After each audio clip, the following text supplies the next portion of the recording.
Então, vamos continuar falando sobre os cérebros, né, importantes matemáticos.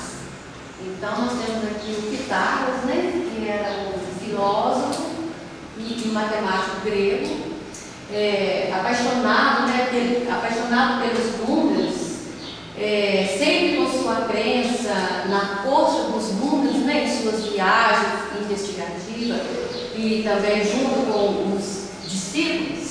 Ele sempre buscava uma explicação para o mundo, né, por meio dos números. Então, enquanto visitava o Egito, impressionado com as pirâmides, desenvolveu o famoso teorema de Pitágoras. O famoso enunciado de Pitágoras talvez seja o teorema mais importante da matemática. De acordo com este teorema, é possível calcular o lado de um triângulo retângulo, conhecendo os outros dois. Desta forma, ele conseguiu provar que a soma dos quadrados dos catetos é igual ao quadrado da hipotenusa. Então, geometricamente, né,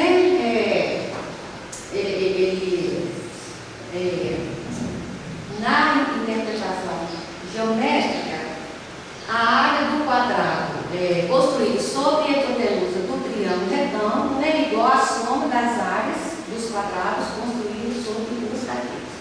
Então, e todos nós aprendemos também esse teorema, mas muitos talvez, né, desconheçam as excentricidades dele, do Pitágoras. Em minhas pesquisas, né, eu verifiquei que ele conversava com os pássaros, né, e ele fundou uma seita, religião, né, que era a escola pitagórica, né, onde havia os frequentadores, jovens, velhos, homens, mulheres, né, e então eles, a qual essa escola dele se ocupava de ciência e, né, que incluindo astronomia e matemática e também política. Mas para os pitagóricos, os números sendo sempre o princípio de todas as coisas. Sua influência nos estudos futuros da matemática foi enorme, pois foi um dos grandes construtores da base dos conhecimentos matemáticos, geométricos e filosóficos que temos atualmente. Então, Pitágoras estudou também os poliedros, né, os poliedros regulares, como o tetraedro, o cubo, o octaedro, o jaedro e o dodecaedro, até composições autodisciplinas também, né, de uma leve passagem.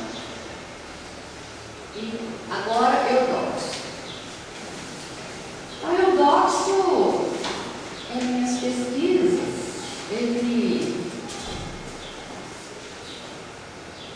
ele era também um filósofo grego.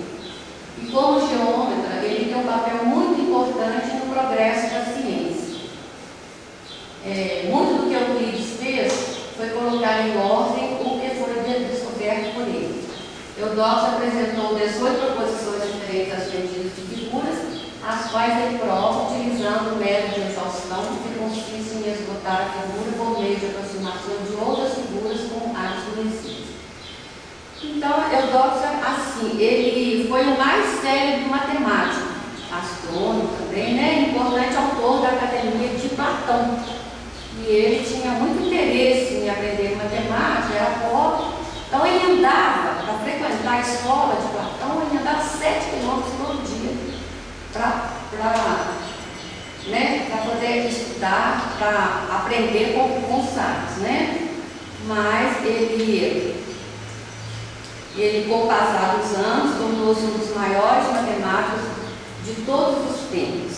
Ele foi o descobridor da brilhante teoria das proporções, né? E também ele, entre grandezas de minhas espécies, descrita no livro 5 de Os Elementos de Euclides, né? Já explicado pela a minha colega Leite-Lidiane, ele também teve a passagem dele.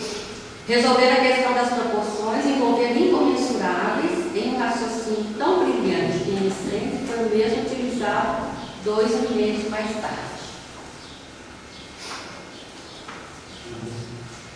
Arquimedes foi um dos mais importantes cientistas de matemática da antiguidade e um dos maiores de todos os tempos. Ele fez descobertas importantes em geometria e matemática, como, por exemplo, um método para calcular a razão e o comprimento de uma circunferência e seu diâmetro utilizando séries. Então, aqui em minhas pesquisas também, eu achei algumas das obras dele, né, as contribuições dele para a matemática.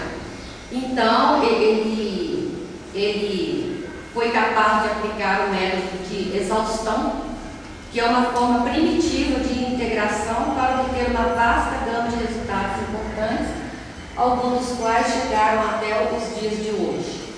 E ele teve também o Tratado sobre Equilíbrios Planos, que aborda os princípios fundamentais da mecânica usando métodos geométricos. Estou lendo porque é muito extenso, então...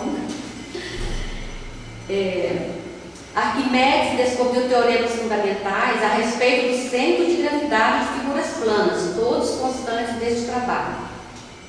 Em particular, ele encontra no livro 1 o centro de gravidade do paralelogramo, do triângulo e do trapézio. O livro 2 é inteiramente devotado a encontrar o centro de gravidade de um segmento de parábola.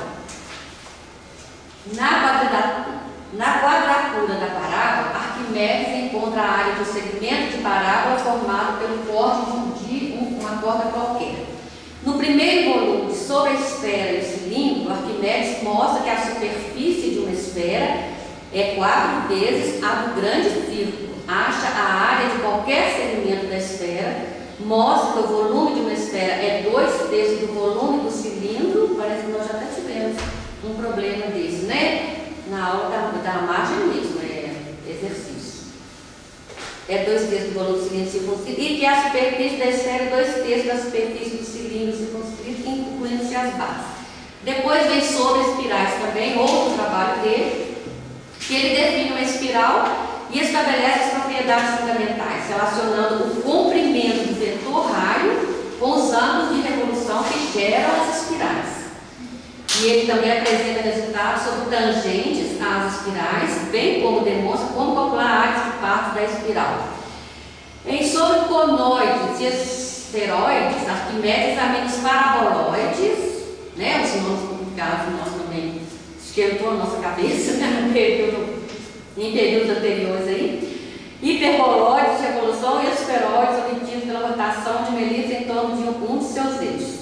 Sobre corpos flutuantes, outra obra, é o trabalho da Arquimedes estabelece o principado da hidrostática. Isso aí é a parte física, né? Que ele também deu muitas contribuições. Cilindro de Arquimedes. Tem até aquele famoso Eureka, né? Achei muito bonita aquela história.